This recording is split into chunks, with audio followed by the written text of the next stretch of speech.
LB Nagar police station పరిధిలోని white cup cafe hookah bar పై పక్కా సమాచారంతో పోలీసులు దాడులు నిర్వహించారు. ఎల్బీనగర్ ఏసీపీ కృష్ణయ్య ఆధ్వర్యంలో హుక్కా సెంటర్లపై దాడి చేసిన పోలీసులు ఎల్బీనగర్, సరూర్ నగర్, హయత్ నగర్, చైతన్యపురి, మలక్పేట్ పరిసర ప్రాంతాలకు చెందిన 38 మందిని అదుపులోకి తీసుకున్నారు. హోటల్ సిబ్బందితో పాటు మరియు హుక్కా పార్ట్స్ వస్తువులను స్వాధీనం చేసుకున్న ఎల్బీనగర్ పోలీసులు దర్యాప్తు చేపట్టారు. అక్రమ హుక్కా కార్యకలాపాలపై కఠిన చర్యలు ఉంటాయని పోలీసులు హెచ్చరించారు.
Ready?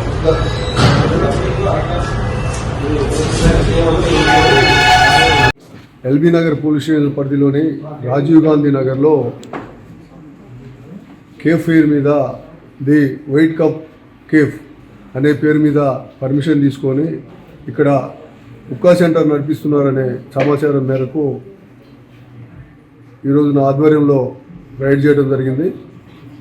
ఇందులో 38 సెల్ ఫోన్లు, హుక్కా పార్ట్సు, హుక్కా ఫ్లేవర్సు, వాటితో పాటు ఒక 35 మంది కస్టమర్సు, ఒక 4 సప్లయర్స్ కూడా ఈరోజు పట్టుకోవడం జరిగింది. వీళ్ళంతా కూడా వివిధ ప్రాంతాల నుంచి కొత్తపేట, సరూర్ నగర్, హయత్ నగర్, ఫలక్నుమా, ఉప్పల్ వేరువేరు ప్రాంతాల నుంచి వచ్చి ఇక్కడ ఈ హుక్కా సేవిస్తున్నారు. 800 నుంచి 1200 రూపాయల వరకు ఒక్కొక్కరికి వసూలు చేస్తున్నట్టు తెలిసింది. ఇది మోహన్, సాగర్ అనే ఇద్దరు కూడా దీన్ని జాయింట్గా నడిపిస్తున్నట్టు తెలిసింది. దీని మీద ఖచ్చితంగా లోతుగా విచారణ చేసి వాళ్ళు మేము వచ్చే టయానికి వాళ్ళు లేరు స్పాట్లో, వీళ్ళందరినీ కూడా కస్టడీలోకి తీసుకోవడం జరుగుతుంది. వాళ్ళని కూడా ఎక్కడున్నా సరే వాళ్ళని కూడా ఖచ్చితంగా వెంటనే కస్టడీ తీసుకుంటాం. వీళ్ళ మీద కఠిన చర్యలు తీసుకుంటాం. ఎందుకంటే ముఖ్యంగా ఇక్కడ చూస్తే అంతా విద్యార్థులు, యువత ఎక్కువ మంది ఉన్నారు. ఎందుకంటే ఇలాంటి అసాంఘిక కార్యక్రమాలని ప్రోత్సహించడమే కాకుండా యువతని నిర్వీర్యం చేసే విధంగా ఎవరైతే ఈ మేనేజ్మెంట్స్ వాళ్ళు నిర్వహిస్తున్నారో అది తప్పుడు పద్ధతి, అది తప్పుడు విధానం, అది ఎట్టి పరిస్థితుల్లో కూడా సహించం. ఇలాంటి చర్యల్ని ఎల్బీ నగర్ పరిధిలో, ఎల్బీ నగర్ సబ్ డివిజన్ పరిధిలో ఎక్కడ జరిగినా కానీ అది ఖచ్చితంగా కఠిన చర్యలు తీసుకొని అణిచివేస్తాం. ఇంకా ఎలాంటి ఇన్ఫర్మేషన్ ఉన్నా కానీ ఖచ్చితంగా డైల్ 100 కానీ లేకపోతే ఏసీపీ ఎల్బీ నగర్ కానీ ఎస్హెచ్ఓలు కానీ మా పరిధిలో ఉన్నటువంటి ఎస్హెచ్ఓలకు కానీ తప్పకుండా ఇన్ఫర్మేషన్ ఇవ్వండి. అసాంఘిక కార్యక్రమాలు ఏం జరిగినా వాళ్ళని గోప్యంగా ఉంచుతాం. అదేవిధంగా ఎవరైతే ఇలాంటి కార్యక్రమాలకు పాల్పడుతున్నారో వాళ్ళ మీద ఖచ్చితంగా కఠిన చర్యలు తీసుకుంటాం. లీగల్గా ఏదైతే ఉన్నదో ప్రొసీజర్ ప్రకారం అవసరమైతే ఈ బిల్డింగ్ను కూడా సీజ్ చేయడానికి కూడా వెనకాడమని చెప్పి ఈ సందర్భంగా విజ్ఞప్తి చేస్తున్నాం.